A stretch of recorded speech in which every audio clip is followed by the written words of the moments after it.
What's popping, everyone? I hope you are all doing great. Welcome back to my channel. So today's video is going to be about a time where I completely ignored red flags that were in front of me. And it just kind of like to show you what happens when you ignore red flags in a relationship.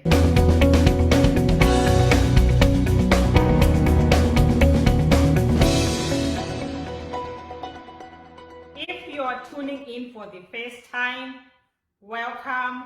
If you're a returning subscriber, thank you for being here, and I appreciate you taking the time to watch my content. And I know it's been a while since I posted a video. As you know, sometimes life gets in the way, but now I'm back on track. Without further ado, let's get right into the story. I've had my share of time where I completely ignored the red flags that were clearly in front of me because I wanted to make it work. But with dating experience, I came to realize that people show you who they are very quickly.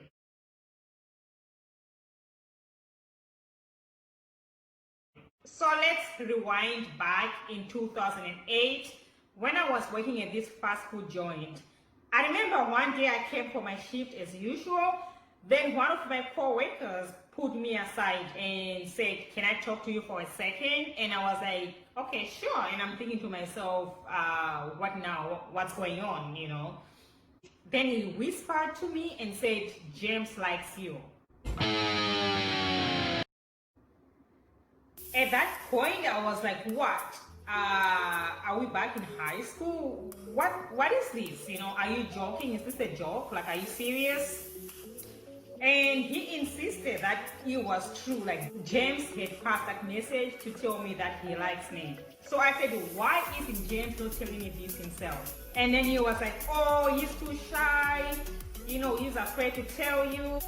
But at that point, I still didn't believe my co-worker. You know, I thought it was a prank or it was a joke. It was some type of joke. So I was like, you know what? I don't believe it. If it's true, he needs to come and tell me that himself. Or else I'm not entertaining any of this. So James was also one of our co-workers. Obviously, James is not his real name, but for the sake of the video, I'm just gonna call him James. Eventually, James finally came to me and he gave me his number. It was a bit awkward because I could tell that like it wasn't really an easy thing for him to do.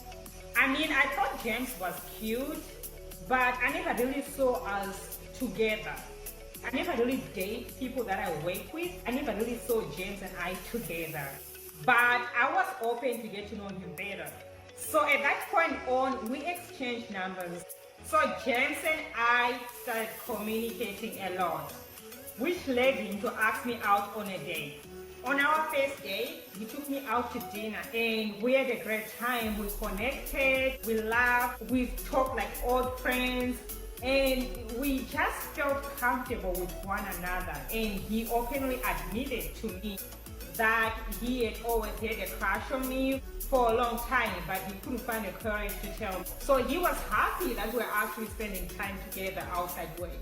And as for myself, I don't really like the idea of like getting involved with people that I work with. But there are times, you know, when you are attracted to someone, you know what, screw it, and logic goes out of the window. I'm gonna go for it. So that's what happened with James. You know, I didn't care that we worked together. It just felt right. After our date, James walked me to my door. He was like, "I have to be a gentleman and make sure that you are safe and you get home safely." It felt great being courted and be treated with respect, because so many guys that I met before him were only interested in sex. You know, they don't want to take you out. They're just like, when can I come over to your house? You know, so it felt great, like, you know, meeting someone who actually wanted to spend time with me, opening doors for me and take me out to dinner. So it felt amazing. And before we part ways, he told me that he had a great time and he would love to see me again. I was like, "Yeah, sure, I would love to see you again." He suggested we meet that week and do something casual, like going for a walk or maybe hang out like downtown and see the views and for the seat and get to know each other better. I was like, "Yeah, sure, I would love to, and we can finalize the plans, you know, when the date comes." So this was like 5 days away on the agreed day. Things between us were great. We spoke on the phone every day, like leading up to the day we were supposed to meet, and everything was fine as far as I could tell. Then the night we were supposed to meet, he called me as usual, and then he was like, I'm just calling to see how you are doing and to let you know that I had been thinking about you. I was like, I was happy. Then I was like, well, so what time do you want to meet tomorrow? And then he paused and he was like, I will call you tomorrow after work and we'll take it from there. That's what he said.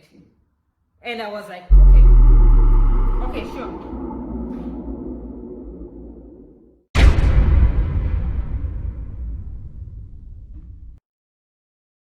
James never called to finalize our plans on the agreed day to meet. And I was confused.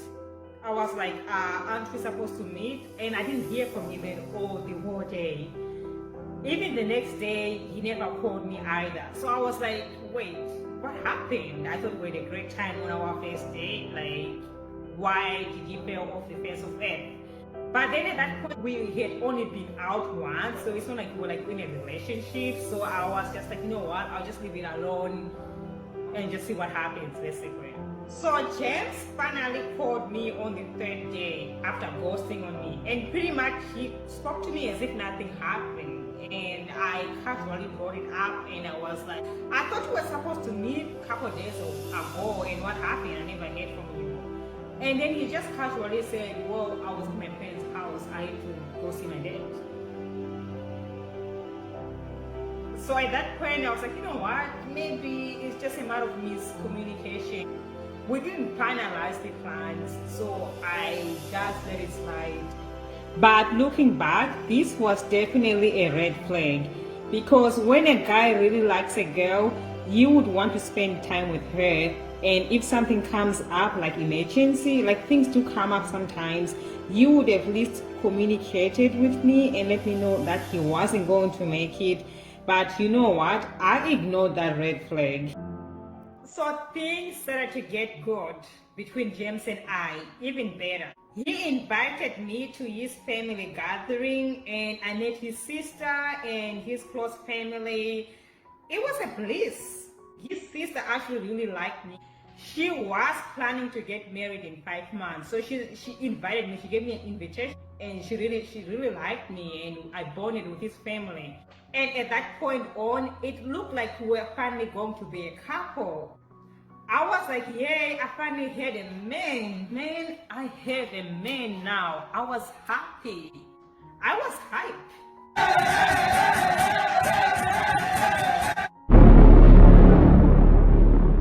Things seemed to be going great between us. Then I found myself always be the one to set up the date or the time to meet up, and he didn't seem to initiate it at any point or at all. But then he would call me every day. So it seems like he would always make an effort to call me, but he didn't seem to initiate any dates. It was always me like saying, oh, maybe we should do something tomorrow. Oh, I'm free, let's do something. And then at some point, I was like, you know what? I'm gonna stop initiating us hanging out. Let me stop and see what happens. And guess what? We didn't hang out for like 3 weeks. We didn't even hang out for 3 weeks. All we did was talking on the phone. So at that point, I called him out, and then I was like, wait, how come you're not really initiating spending time with me at this point?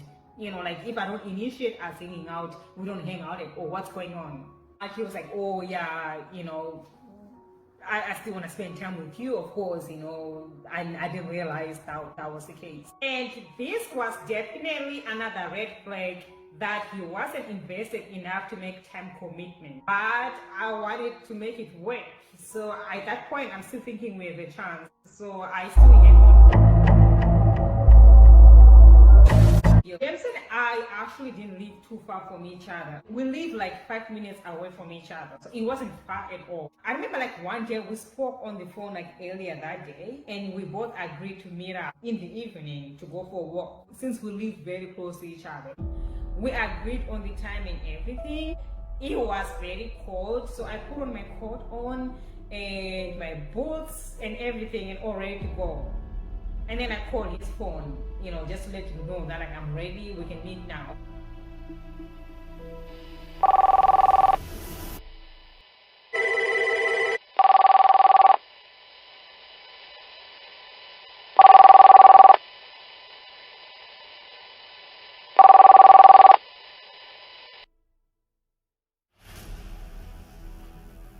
But James never answered his phone. Shocker. He never answered his phone at all. So I called like 2 times and I left a voicemail. And I never heard from James the whole evening. Since we worked together, I finally saw James on the third day. Because James never called me the second day to apologize. So I don't know like what happened, there's no explanation. And he never came to me to apologize. And he pretty much just spoke to me as if nothing happened, and I just ignored him. I was like seriously, like, are you stupid? Like, don't you realize why I'm upset with you? And it's like, what did I do? I was like, well, we're supposed to meet. Remember, like, we made plans to meet, and you never called me, you never showed up. Like, I'm pissed off. Like, do I need to tell you that information? Then he was like, oh, I'm sorry, I fell asleep. So at that point, it looked like it finally clicked on why I was mad. And I was like, do you actually think this is okay? So then James started calling me. He started blowing up my phone. He's like, oh, I'm sorry. I'll make it up to you. So I wasn't having it at first. I was just so pissed off of being so unreliable. So like, I was just over it at that point. He kept calling, and the next time he broke me down. I was like, you know what? At that time, I thought we still did something. Of course, I decided to give him another chance because I wanted to make it work. You are so dumb. You are really dumb. For real. So against my better judgment, I kept seeing James and things were actually good for a while. But then one day we were supposed to meet. And he was actually supposed to come over to my place and we agreed on the time and everything. And then when the time came, I called James' phone and I kept getting a busy signal. And I was like, you know what? He's probably just on the phone. He'll call back. But then I kept trying and trying. This was his home phone. He didn't have a cell phone. So I kept getting that busy signal as if he was on the phone. And I was like, he can't be on the phone the whole night. And of course, I didn't hear from James the whole night. Again, this time I was over it, like for real this time. I was over it.